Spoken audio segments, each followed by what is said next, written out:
जैसा आएगा वो सबके लिए आएगा। लूसेंट तुम भी पढ़ रहे हो, लूसेंट वो भी पढ़ रहा है, घटना चक्र तुम भी पढ़ रहे हो, घटना चक्र वो भी पढ़ रहा है, सब वही पढ़ रहा है। पेपर किसका क्लियर होगा? जो अपना। Hello everybody, this is me Altamas Mansuri and you are watching educator Altamas 2.0। दोस्तों, यहाँ पे आज हम कुछ कैलकुलेटेड चीजें डिस्कस कर लेते हैं कि हमारे एग्जाम में हम कितने क्वेश्चन अटेंड करके आएंगे, ठीक, और हम लोग अपनी स्ट्रेटेजी कैसे बना के जाएंगे कि हमें किस किस एरियाज में कितने कितने क्वेश्चन क्या करना है, फोकस करना है। ठीक है दोस्तों, जैसे कि हमें पता है कि 200 क्वेश्चन का पेपर है, जिसमें से 60 क्वेश्चन आपके हिंदी के आने वाले हैं और 140 क्वेश्चन आपके जीएस सेक्शन के आएंगे।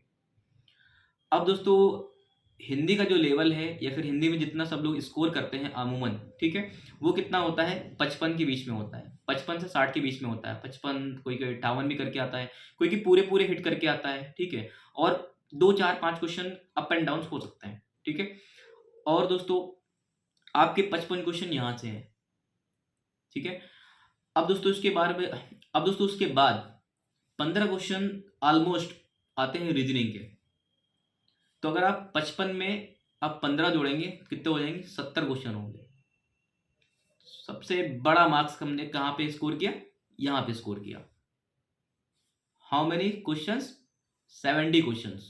ठीक है, अब उसके बाद हमें 140 क्वेश्चन रखे हुए हैं, किसके लिए? जीएस के लिए।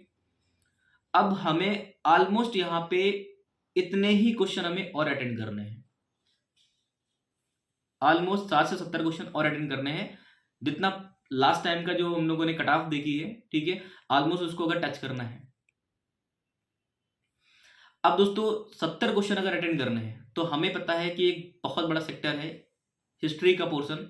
यहां से आपको 20 से लेकर के 28 के बीच में या 29 तक के क्वेश्चन आपको देखने को मिला लास्ट टाइम में।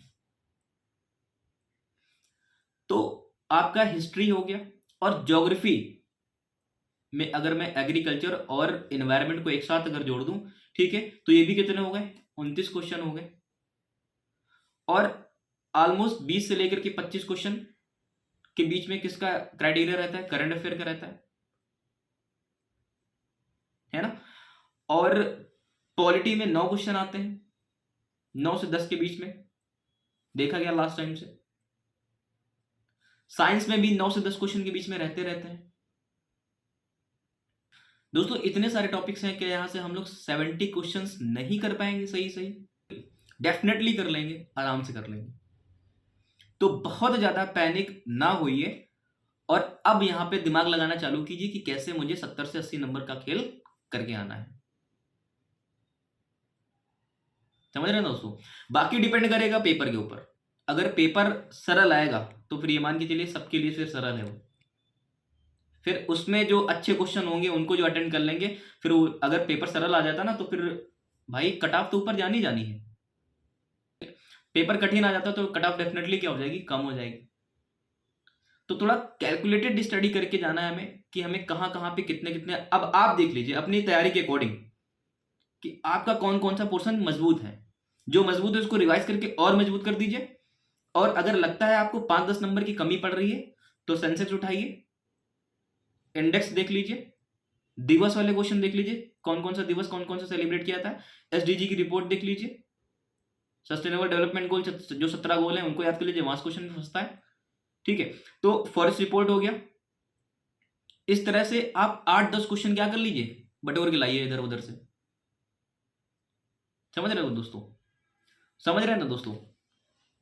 तो दोस्तों आप अगर ये स्ट्रैटेजी लेकर के एग्जाम में उतरते हैं तो आपका प्रेशर भी कम रहेगा, और आपको आपका लक्ष्य आसानी से भेदने का टाइम मिल जाएगा, और आप अपने लक्ष्य को आसानी से भेद भी सकते हैं।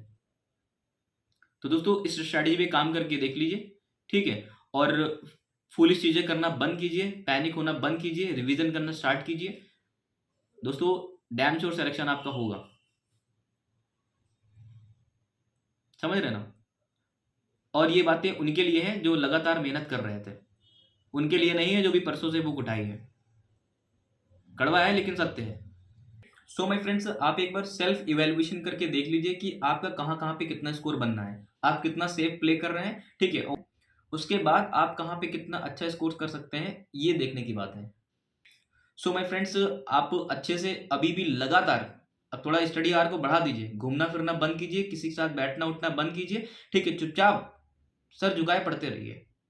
बोर हो रहे हैं, 8-10 दिन के लिए बोर होना बंद कर दो, अपने आप को समझाओ, अपने मन की ना सुनो, अपने आप की सुनो। अब हो गया, 10 दिन और मेहनत कर लो, शायद और अच्छा हो जाए, क्योंकि पेपर के लास्ट टाइम पीरियड हमारे लिए मोस्ट इंपॉर्टेंट होता है। यही डिसाइड करता है कि हम अंदर हैं या फिर नहीं है।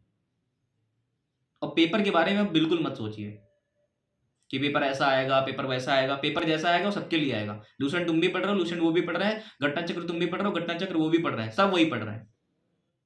पेपर किसका क्लियर होगा? जो अपना प्रेशर मैनेज कर लेगा, जो अपनी एक स्ट्रैटेजी बनाएगा, जिसके पास एक प्लानिंग होगी, A to Z उसके पास तैयारी होगी। नहीं तो भाई पढ़ तो वही सब कुछ रहे हैं ना, सब लोग वही पढ़ रहे हैं, तो सबका निकलना चाहिए, नहीं निकलेगा, है ना? तो आप अपने आप को अलग क्या कर सकते हैं, अपने आप को कैसे मैनेज कर सकते हैं, ये देखने का विषय है।